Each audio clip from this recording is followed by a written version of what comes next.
question is, what's the last week been like, not only for you, this program, but also for your family? Because I know you're from Haines City, in that area, I imagine, saw something. So what's it been like dealing with everything?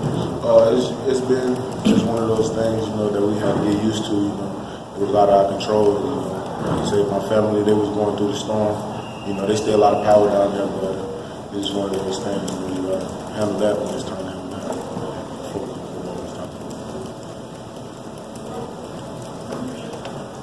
How about getting back to practice after going through all that? How the first couple days been?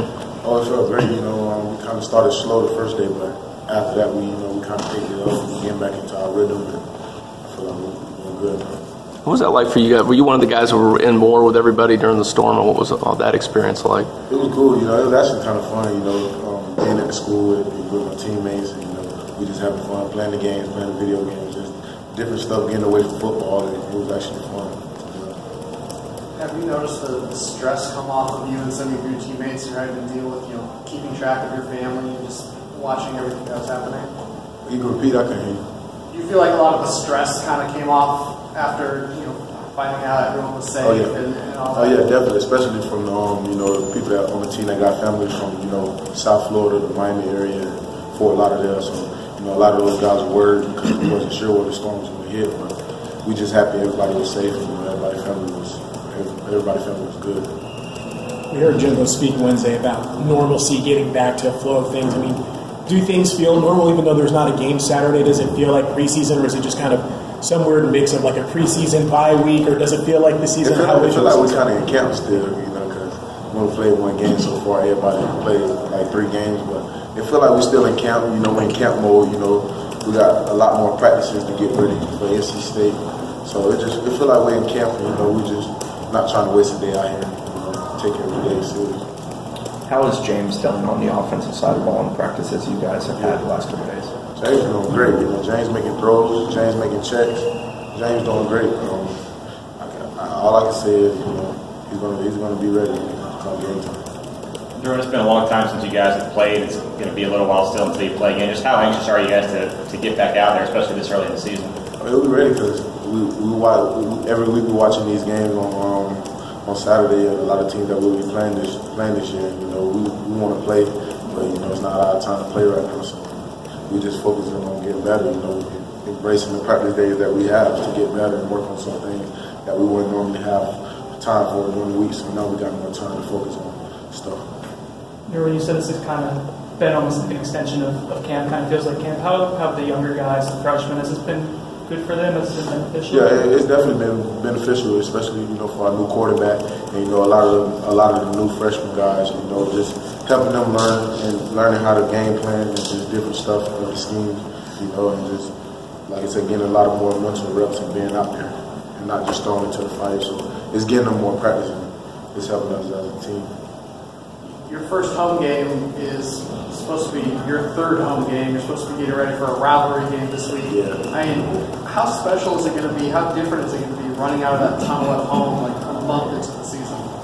Man, it don't matter when we run out to the tunnel. I feel like anytime you take the stadium inside of that stadium is just one of those things. So I feel like even though it's just a month, it's been a month since we played at home. I feel like it's just we still gonna get that same feeling that we would get if it was the first week or the second week. Hey, Derwin, I know you guys weren't thrilled with the special teams performance in that first game with this extra time. Have you guys devoted a little bit more effort to special teams to kind of clean up some of that stuff? Not on the special teams, but just everything. Every phase of the game we're working on. Defense, offense, special teams, just everything. We clean up everything. Derwin, how much of a challenge is it going to be now having to play 10 straight games after these 2 open weeks? I don't feel like it's going to be a challenge. I feel like that's what we need. We already got our bye week out the way, and we just catch a rhythm, and I feel like we'll be good. All right. So Jim has praised freshman quarterback James Blackman quite a bit, but getting a new quarterback having these extra 2 weeks off to get ready, how would that transition be? I feel like it'll be a good transition for him. I kind of wanted to see him play against ULM first, get that warm-up game. But I feel like with this extra week of practice, I feel like just going against the ones, good on good, I feel like we're giving them a good enough look. And I feel like come NC State, he'll be ready. I mean, we've heard people talk about, hey, James, but kind of sticking with that. I mean, what have you kind of seen from the pieces around him, the rest of the offense, that lets you know, like, okay, they're on board and trying to help him out? I mean, is it guys talking to him off to the side? Is it people cleaning up little things? What would you say you've noticed? I noticed that, the receivers are going to work for him. Any ball that he makes thrown to them, they're taking it to a whole other level and just making plays on the ball. And then the O-line, of course, they're helping him out a little bit. But everybody just, stepping up their game on that side of the ball a lot. And, we, as a team, we see it. As a defense, we see it. It's taking our game to another level, too, because they're pushing us in practice now, too. So it's just great that everybody coming around him, not just leaving him in the fight by himself. So everybody want to be there for him. I guess before the Alabama game, he was real vocal in the locker room. What is that like to see a young guy take that role, even though he wasn't expected to play? He's been vocal, ever since, camp. Even during camp, some of the days when we were talking, he's been vocal. So it's not just because we were playing Alabama. He's a guy that people on the team look up to him, even though he's a freshman. He has influence on the team, and a lot of guys look up to him just the way he carries himself and just going through the summer workouts. He was working hard, so it's good hearing that from a freshman. It lets you know that this program is in good hands for the next couple of years, or whoever DeAndre come back or whatever it is. So it's good. So, what's kind of been your thoughts on his arms? Everybody talks about his strength, but coaches who coached against him said, hey, he can place the ball anywhere. Okay, the look on your face suggests that. So, what would you say kind of maybe that one throw you've seen in practice, whether it be recently or since, camp started, that's made you go like, oh, wow, I didn't see this coming? It was one throw that wowed me in practice one time. Me and Trey, we was taking a half, and then the receiver was crossing. He threw the ball between us, and we couldn't hit the receiver or nothing. It was just perfect low ball, and just a lot of throws, even the corner routes, the post routes, just all his routes are just the ball's going to be there. Kind of like Francois, the ball's just going to be there. Those guys have a great role.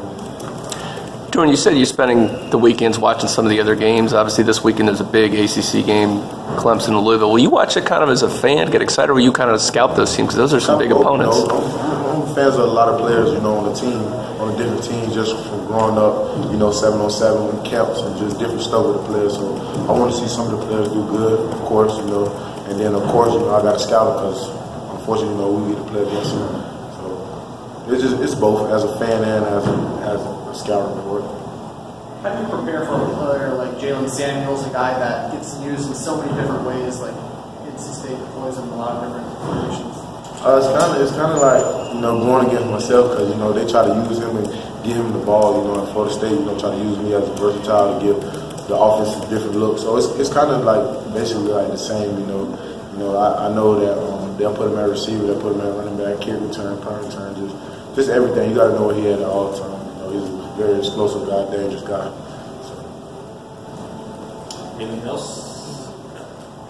From the best on the beat. Enter the promo code WARCHANT30 on our sign-up page and get exclusive premium access for free for the next 30 days. WARCHANT.com, your ultimate Seminole sports source.